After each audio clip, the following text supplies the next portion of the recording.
Hello everyone, Harak here. Today I'm going to be doing a commentary playthrough of a City of Dreads plus 10.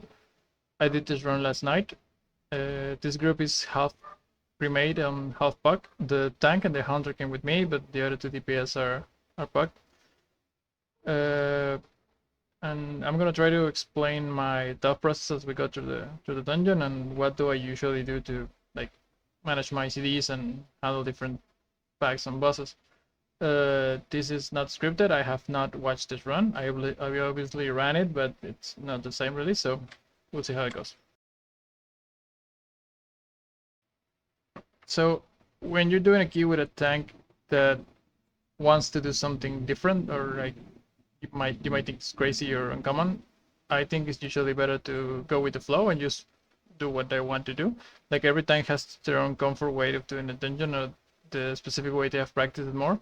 And usually you giving your input and trying to change things is just gonna throw them off a bit. Like maybe they have certain amount of experience in doing a specific pulls, and like here we're gonna do these two pulls, and really this type of pull isn't really scary as long as you can heal the AoE from the big guy and everyone touches the frontals, and there's a certain amount of interrupts, but you can handle if some gas go through.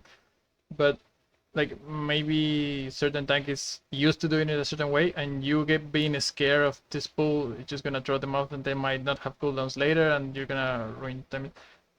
The best thing you can do is just go with whatever your tank wants to do and just work it from there. Like you have to be very dynamic when you're pugging keys. So on City of Threats, you all have to be careful of these big guys. The frontal is very easy to avoid, but there's a lot of cast, like there's web bolt, there's sick binding, there's a lot of things going on in the group. And you also have the AoE from the big guy, right? The swarm. Here comes the swarm, right? So you might have noticed I already used my stasis. Like, yeah, you just gotta be prepared to just rip your cooldowns as soon as possible. Like stasis is 1.5 minutes, TTS is 2 minutes. They're gonna be up a lot of times. Like you can use them like 20 or 30 times during a dungeon, so you just gotta rip them and send them as soon as you think you might need them. If I see my group taking damage, I'm just gonna instantly DTS Stasis and Spirit Bloom, and that's pretty good opener because you can do basically whatever you want from them. Like the ideal is used to Temporal Anomaly and Dreambread, but if it's not needed right now, you can just hold it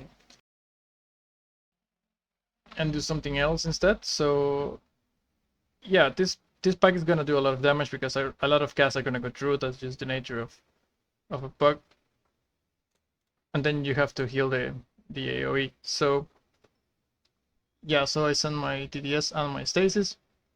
The pack died relatively quickly. My DPS did really well, but still, in case the pack took too long, in case another AoE go through, I had my stasis ready. Here, I basically wasted it, but doesn't matter, not really, because it's gonna be up again in 1 minute. So yeah, there's no big loss there.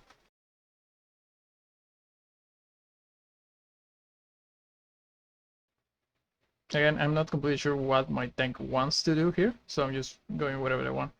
Right, so there my stasis was about to expire and we weren't in combat with anything, right? So it was gonna go to waste, like nothing really I can do about it, but the very least I can do is just turn around to make sure I cover my group in DB so they have the hot when we pull and expect. Right, so again the big guy has a frontal and he has an AoE, and that's basically it. Here the tank pulls another mob that is gonna start casting single target things on people, and there you can see that I almost died. It's very important that you can see who is being targeted by current casts, so you can like pre-heal or pre-defensive them in case you think they're gonna get comboed into that basically.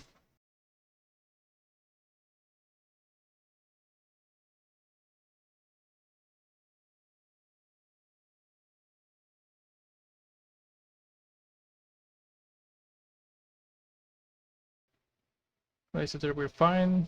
Big mob died before he got another cast off. And here we're gonna save the engineering buff.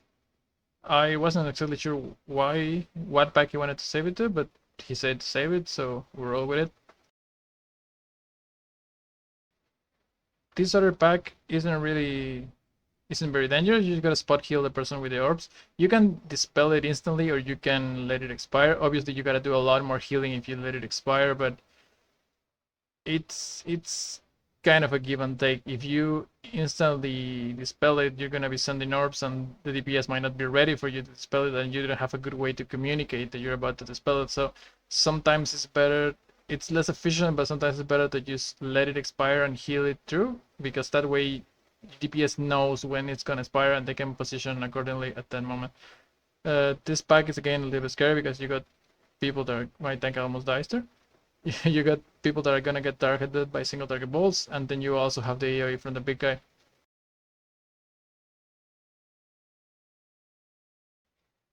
Okay, so I rip a Spirit Bloom here, which might have been a little bit premature, but we're fine. I get targeted by a cast, but I survive. Here I double up on my defenses, which is not really good. I use Renewing Blaze and Scales at the same time, which is not ideal, but I just rather send more things and not die here. I release my stasis, sir. I'm still not sure where my tank wants to use the buff, but not here, apparently. This pack is a little bit dangerous because you get, once again, the big guy, which is a swarm, but you also get the other guy, which marks people with the orbs, and you gotta constantly interrupt. So you gotta keep an eye. For example, I dispelled a hunter there. So what happened was that I noticed that the hunter came out with the debuff, and like you gotta take the opportunity because yeah, I notice she's away from the group and no one is gonna get hit by the balls, or at least they're gonna have enough time to notice the balls and move out with them. So I take the chance to do less healing there. Kind of same with the shaman there. I think I could probably dispel him. I think I'm not sure. Nah, he's fine. Yeah. So yeah, if you get the chance because you see someone well positioned, you can take advantage and dispel. But sometimes you just gotta heal it and let it expire to be predictable and let the DPS position in a way that they think is safe. Like here, I think I dispelled because it's for no, I didn't. Not, I dispelled the affix. I think.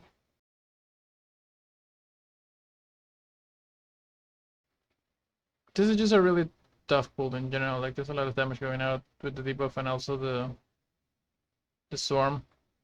Here I see to drink mana real quick, and this is something you should do a lot. Like every time there's a little bit of downtime, you should be drinking mana because that's a good way to recover mana without delay in the group. And here we're gonna use the engineering buff to burst down the boss. So we pull the boss, we send Bloodlust, and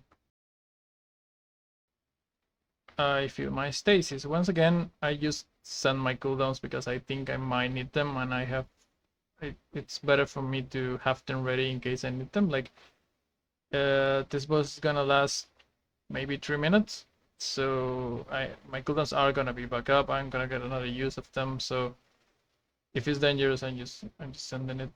It's also good practice to send your cooldowns on scary parts, on like setup parts, like when your tank is pulling or when you're moving or something like that, because uh, when people have to do extra mechanics like positioning or starting a pull or something like that, they're paying less attention to their natural, to their rotation, to their buttons and other things. So like doing extra healing on my tank while he's pulling things, it's safer, makes the pull safer. Even to I may need not have my cooldowns later, I probably won't need them because when we're just doing the boss, my tank is just focused on the boss. But while we're pulling, he's not only focused on the boss but also on aggro and making sure no one else steals aggro and dies to a melee or that the boss is well positioned.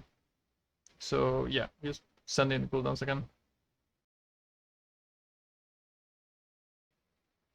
This boss is kind of a shit show, to be honest. Like I still haven't found a good way to send the orbs in correct directions, so it's kind of hoping that no one is gonna get hit. My paladin almost dies there. Again, it's not ideal to send the TD once the target is already low, but it still has a chance of preventing a death, so might as well. It's not like it's a long cooldown, so again, just send in things.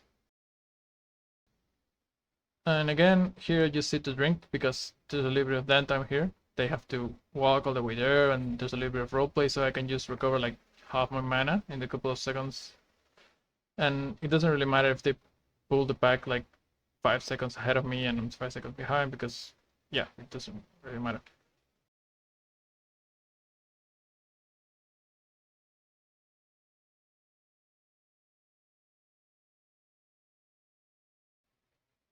This double pack is pretty common. It's a little bit annoying because yeah, you gotta deal with the AoE damage from the Eye of the Queen and also the Swirless in the floor, so you have to be moving around. Good place to use cooldowns. I'm pretty sure I sent TTS stasis again there. And I'm gonna send another Spirit Bloom there. So now I actually have a stasis with 2 Spirit Blooms. I end up doing that a lot in the plus, like just preventively sending my stasis with a Spirit Bloom, and then nothing happens, so I use another Spirit Bloom, and then I have a double Spirit Bloom stasis, which is actually absurdly strong because releasing 2 Spirit Blooms at the same time, you will just heal through anything. Right, so here I try to be the smart one and instead mess up the puzzle. I think the guy is inside, but it's not actually inside, it's back there, and I missed it. So yeah, I didn't follow the group. I should have followed the group, but I thought I knew better, and I did. Just catching up. The eyes of the queen aren't really that dangerous, so yeah. As long as you're there to heal the AoE damage, that is not even that deadly, so use a dot, it should be fine.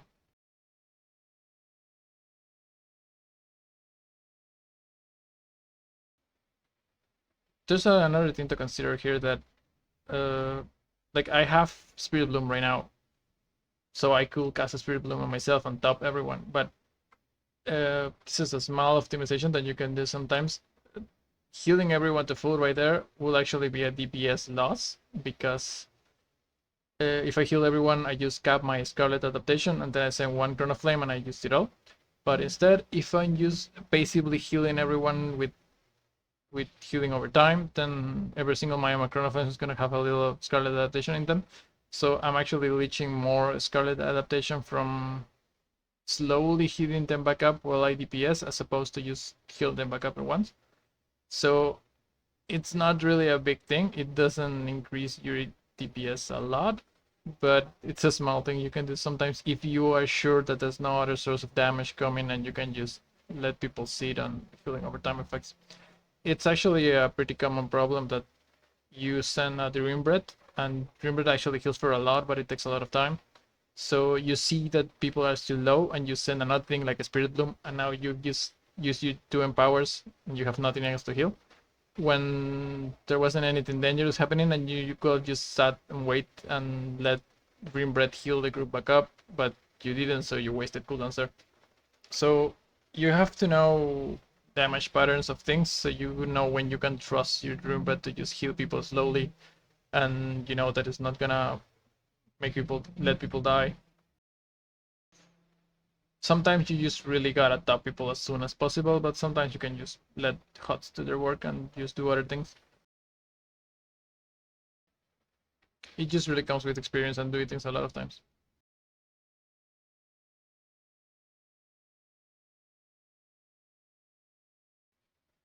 Okay, so here we have to walk all the way to the other side of the dungeon for the last spy.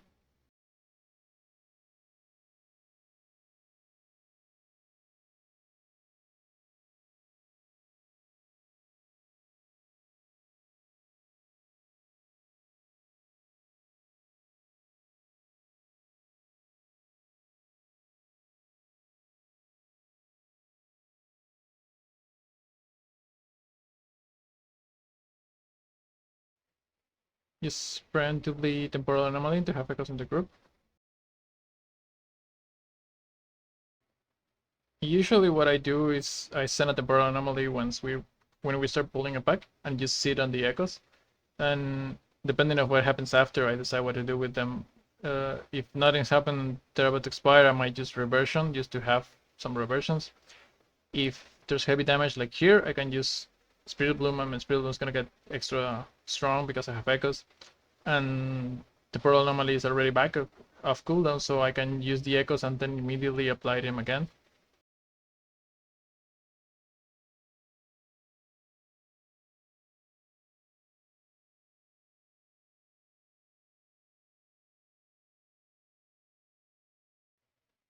I try to leave a little bit ahead of time to stall the roleplay.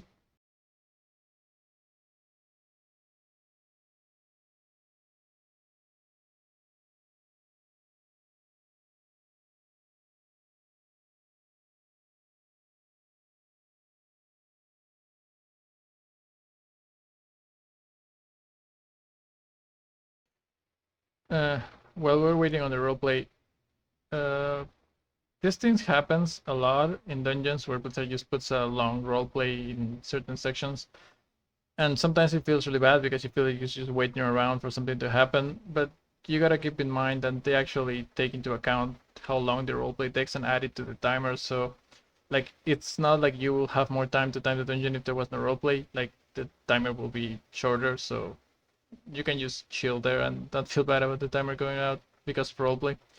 And this specific boss, I'm gonna be honest, I am not. Okay, I wanna make a small side note here. If you see over there, I actually check my buffs because this is the first time in my life that I have gotten that buff from a paladin. So I saw the effect and I was like, what does that even do? So I checked the tooltip real quick and it just says wielding a holy bulwark, which tells me absolutely nothing, which is pretty common thing with Blizzard tooltips. But this is something that I would recommend everyone to do every now and then.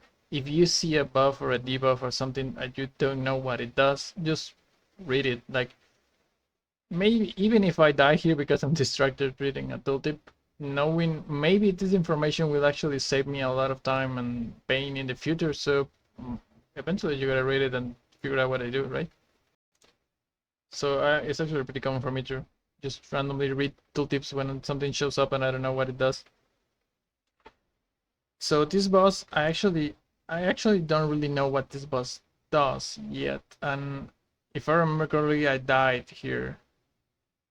I think I died because I wanted to DDS Spirit Bloom on the Hunter or something and was out of range.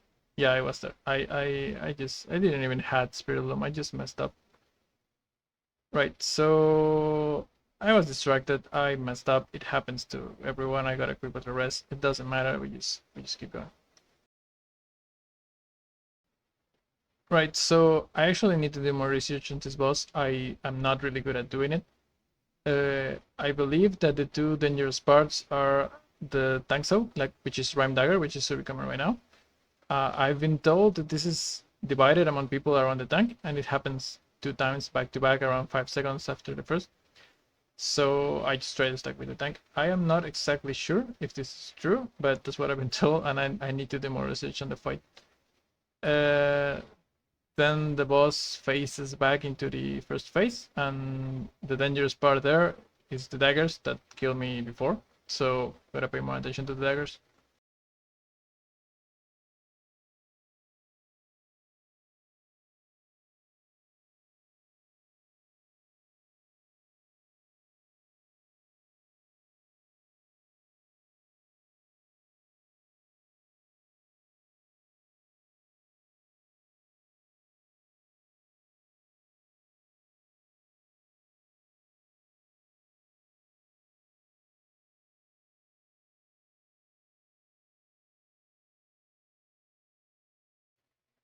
Right, and I believe, yeah, the daggers are coming right now. This is actually kind of bad for me because people are really spread apart, so I cannot heal them really well.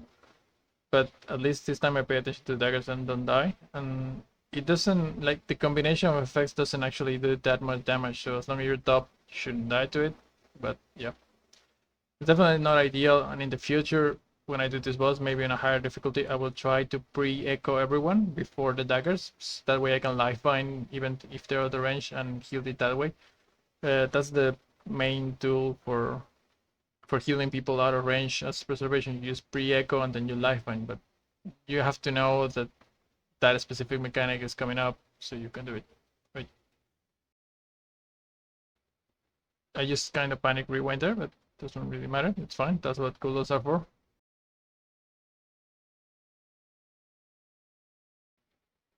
And the boss faces again.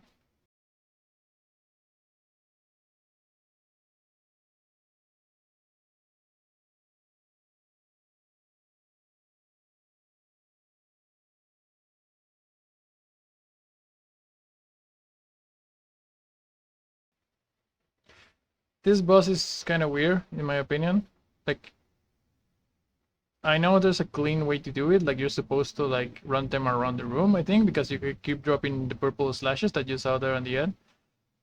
And you're supposed to run together in the same direction so you don't spread really far away for heals, but it's just a weird boss. It has a lot of mechanics, but doesn't really do a lot of damage except with one or two very specific spells, so it's just weird overall. It's not really hard, it's just weird in my opinion. We're doing a double pull here, which is just fine. These mobs are not really dangerous. There's no big AoEs happening here. There's some single target things, but nothing really scary.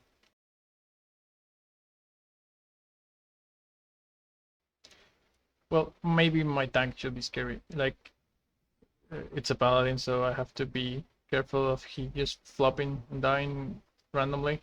But it worked out, not really bad.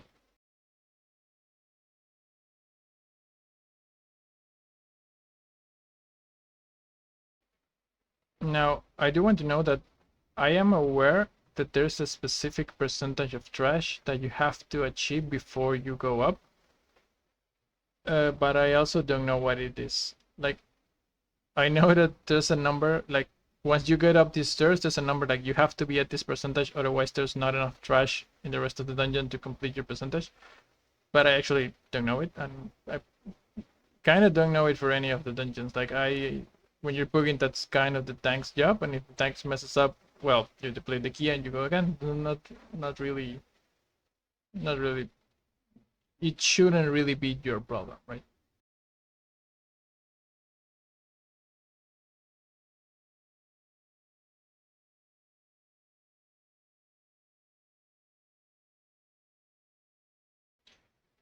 That dream bread might have been a little bit unnecessary, but at least it's gonna cushion us a little bit for dispo, so it's fine. I did in my tank there. And here we got the poison. I dispel myself, and I stasis TTS a spirit bomb, which is pretty good. My tank is dying. I think I'm gonna send my dream bread here. Yeah. That dream bread wasn't really meant to heal the group, it was just meant to cover my tank.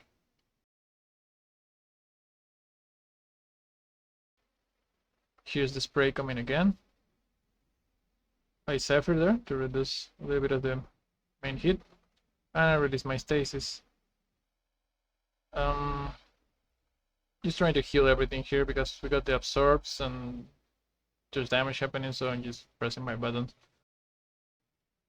Mainly Spirit Bloom. Spirit Bloom is like your main thing. You can heal basically everything with Spirit Bloom. As long as Spirit Bloom is up, you're fine. Now, these mobs do basically nothing. You do have to interrupt the Void Wave, but there's nothing really happening inside here. Like, there's nothing to be scared of. Even these puddles on the ground, you're gonna see me eat several of them later. They don't really do a lot of damage. Yeah, it's even a 10 and they like tickling. So you don't really have to be scared here. The stomping he does a little bit of damage, but it's not really a lot. Especially considering this is a 10 again, and there's other AoEs like that on a 10 that just destroy your group, but this don't really do anything.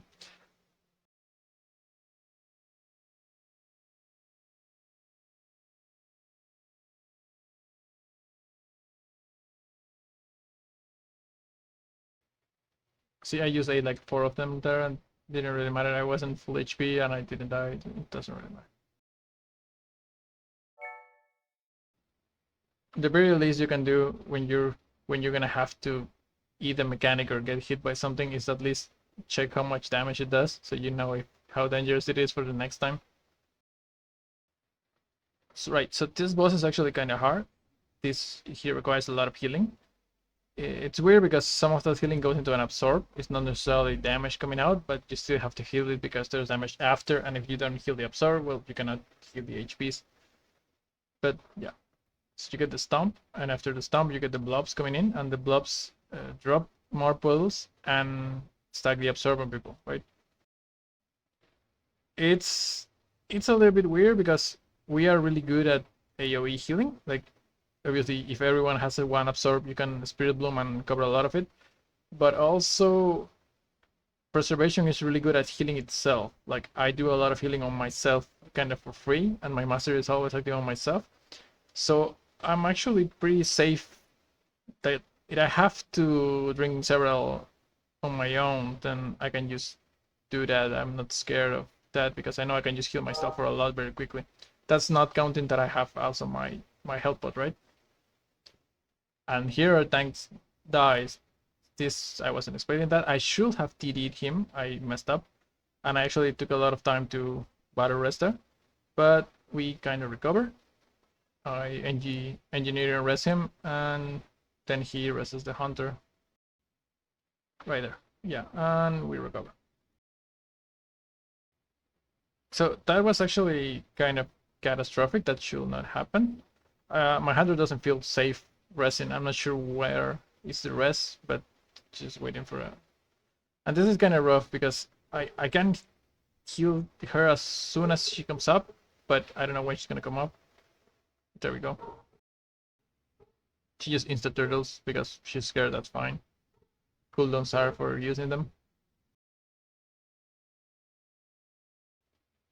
Once again, the absorbs, and I know Dark Pulse is coming in 5 seconds, so I'm preparing something. What am I even preparing? I think I'm gonna Lifeline EC here. Yes, I'm gonna Lifeline EC. That was kind of close. I should have done way better there. And my Shaman is about to die. I don't really need to Lifeline my tank there because the tank is not gonna die to the pulse, right? But my Shaman was really close to dying. That wasn't really safe. I kind of messed up there. I maybe should have committed more cooldowns or added a health pot into my Lifeline. Boss is about to die. We kind of run out of space. We go back to the entrance. There's another Dark Pulse in 30 seconds. That's not gonna happen. The boss is gonna die before. But there's another stomp coming in 5 seconds. That might happen. So no, it's not gonna happen. Yeah, the boss is gonna die before. That's fine. So that was a really, really bad thing that happened there, and a really good recovery that we did. I managed to pull off the NG battle res while my DPS guided, and one of them died, but we managed because we have the battle res up, right? So that was actually my fault. I should have TD the tank on the tank buster. I didn't because I just wasn't ready for it. I hadn't done appropriate research on these bosses, and so I just didn't knew that that was important enough for me to TD. It might be because my tank is not really experienced tanking. It is a new character for him. He's pretty new at it, so it might have been a little bit of a mistake on both of our parts. But I had TD up and my tank died, so that's I'm taking that completely on me. If my tank dies to a tank buster and I had time dilation that I could have used, I'm personally taking that as a failure on my part.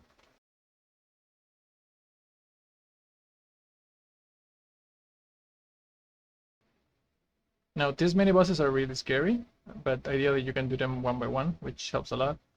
Depending on your comp, you may or may not have good interrupts for the casts, but yeah, if someone is gonna get comboed by a cast and the AoE, that's where you want to use your interrupt to make sure they survive.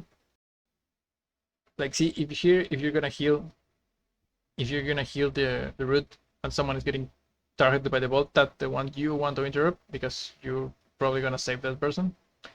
The other ones doesn't really matter because even if they go through, you can just heal them up. But if there's an overlap, that's the one you want to use your interrupt on.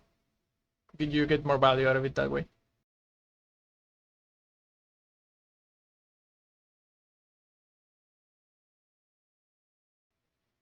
And then the other guy does a swarm, and he also does an AoE. So basically, you want to have your group topped after the swarm and going into the AoE. There's the AoE. Here I am actually sending Crown of Flames on myself because I want to use the Chrono Flames to heal the group, but the ads are up, so if I target the boss, they're gonna clip on the ads instead of my group. So I just targeted it on myself. Small bit of optimization because usually you can just clip on the single target, but at that specific moment there's ads, so I cannot, so I just target myself to heal. Chrono Flames is actually a really good heal, and sometimes you don't even need to target yourself because you can just click it on the single target and it's gonna clip on everyone.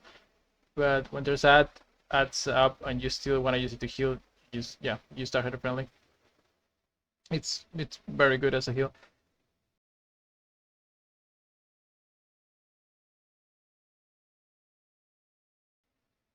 I'm getting mana before the last boss, and yeah, use the last boss left. The important thing to know about the last boss here is that the one thing you have to worry about a lot is splice, because in this fight, at least on this key level, if someone is gonna die, they are gonna die because they took damage from splice. Like if splice was not there, nobody will die, because yeah, the roots do damage. Yes, the AoE does damage, but it's not enough to one-shot people. So what kills people here is Splice getting someone low and then them getting hit by something else. So here we get Splice and the AoE is coming very soon. So I'm not really healing people from Splice. I'm just healing people so they don't die from the next thing. So you kind of use, that's what the one thing you're doing, right? So yeah, and now we got the tank buster, and I just TD the tank buster because I learned from my mistakes, I guess. Right, and you can pretty much time dilation every single tank buster in this fight, if I'm not mistaken. Yeah, so once again, Splice comes out, and Umbral Weave is coming in a couple of seconds, so I just need to top info from Splice so they don't die to Umbral Weave, and we're fine. The Umbral Weave itself is not really going to kill us. People can just break the roots and move away. There's no extra damage coming out. It's just Splice getting us low and then the next thing killing us. So as long as I keep people top from Splice, we're fine.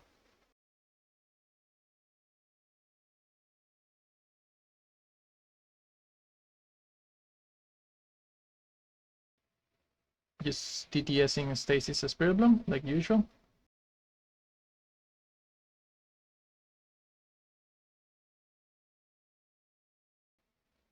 Now there's Tank Buster and I TT my tank. Yep.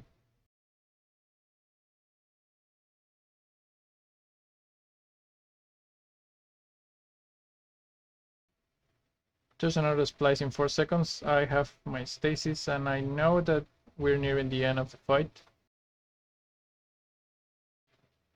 I don't have a lot of cooldowns now, so I gotta be careful. I just have Emerald Communion.